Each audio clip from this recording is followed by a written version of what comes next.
ಈ ರಾಜ್ಯದಲ್ಲಿ ಅತಿ ಹೆಚ್ಚು ಮಾವು ಬೆಳೆಗಾರರದು ಕೋಲಾರ ಜಿಲ್ಲೆಯಲ್ಲಿ ಮಾವು ಬೆಳೆಗಾರರಿಗೆ 4 ರೂಪಾಯಿ ನಾವು ಸರ್ಕಾರದಿಂದ ನಾವು ಅವರಿಗೆ ದುಡ್ಡನ್ನು ಕೊಟ್ಟಿದ್ದೀವಿ.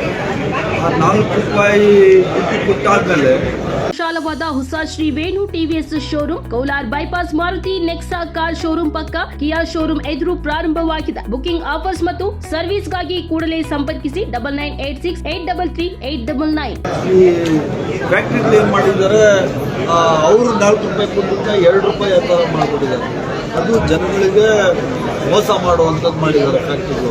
ಅದಕ್ಕೆ ಅವ್ರ ಮೇಲೆ ಅವರಿಗೆ ಇಷ್ಟಕ್ಕೆ ತಗೋಬೇಕು ಅಂತೇಳಿ ಒಂದು ಆದೇಶ ಮಾಡಬೇಕು ಅಂತ ಹೇಳಿ ಈಗಾಗಲೇ ನಮ್ಮ ಸೆಕ್ರೆಟರಿ ಅವ್ರಿಗೆ ಹೇಳಿದ್ವಿ. ಒಂದು ಪ್ರಪೋಸಲ್ ಸರ್ಕಾರಕ್ಕೆ ಕಳಿಸಿ ಅಂತೇಳಿ ಆ ಪ್ರಪೋಸಲ್ ಬಂದರೆ ಅದನ್ನು ಸಹ ಸರ್ಕಾರ 4 ರೂಪಾಯಿ ತಗೊಳ್ಳೇಬೇಕು ಅಂತ ಹೇಳಿ ಒಂದು ಸರ್ಕಾರಿ ಆದೇಶ ಮಾಡಲಿಕ್ಕೆ ನಾವೆಲ್ಲ ವ್ಯವಸ್ಥೆ ಮಾಡಿದ್ವಿ. ಅದಾದರೆ 8 ರೂಪಾಯಿ ಮಾವು ಬೆಳೆದ ಸಂಪೂರ್ಣವಾಗಿ ಪಾಪ ಅವರ ಕಷ್ಟಗಳನ್ನ ತೀರ್ಮಾನ ಮಾಡೋಕ್ಕಾಗಿಲ್ಲ ಅಂದ್ರೆ ನನಗೆ ಮನವಿ ಕೊಟ್ಟ ಕೇವಲ ಒಂದೇ ವಾರದಲ್ಲಿ ಮಾನ್ಯ ಮುಖ್ಯಮಂತ್ರಿಗಳ ಹತ್ರ ನಾವೆಲ್ಲ ಶಾಸಕರುಗಳು ಹೋಗಿ ಅವ್ರ ಹತ್ರ ನಿವೇದನೆ ಮಾಡಿಕೊಂಡಾಗ ಇಡೀ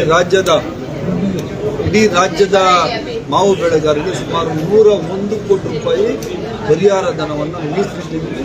ಯಾರ್ಯಾರು ಆಗಿದ್ದಾರೆ ಅವರೆಲ್ಲ ರೈತರಿಗೆ ಆ ಹಣ ಸಿಕ್ಕಿದೆ.